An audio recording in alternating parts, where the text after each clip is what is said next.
Shivanshu recording studio बानावर किशुनगंज। मोहर मार दे दौगे चंद्रवंशी जी के बेटावा ढोरी मोहर मार दे दौगे मोहर मार दे दौगे चढ़ल जवानी के पानी तोहार चढ़ल जवानी के पानी तोहार चढ़ल जवानी के पानी तोहार धार दे दौगे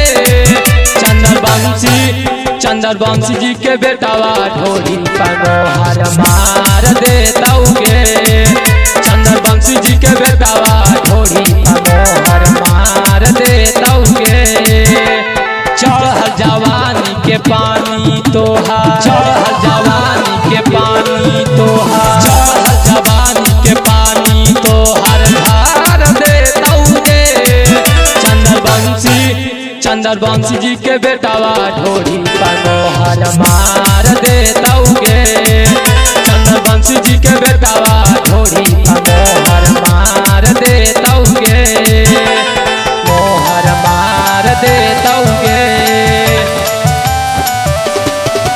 चंद्रवंशी जी के बेटावा ढोरी मोहर मार दे दौगे चंद्रवंशी जी के बेटावा ढोरी मोहर मार दे दौगे तेरी के तू जालही छौरी हापवाती सातावा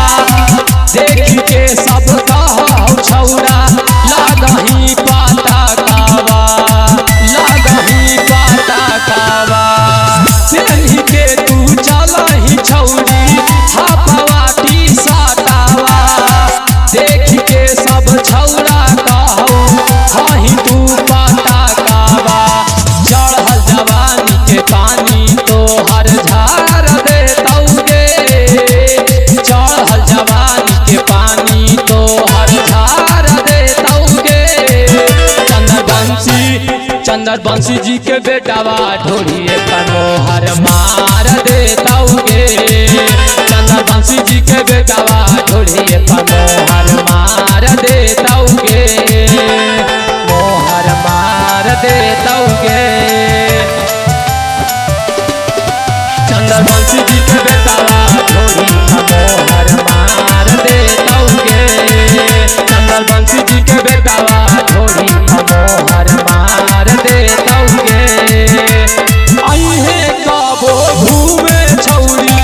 चंद्रवंशी टोली बाते बाते में चला हौ छौरी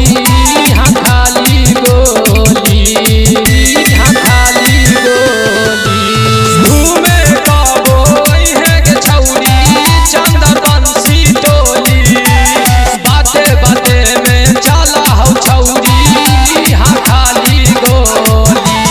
रोगी को सिलेंडर जवानी के पानी झार दे दौगे गोल को सिलेंडर जवानी के पानी झार दे दौगे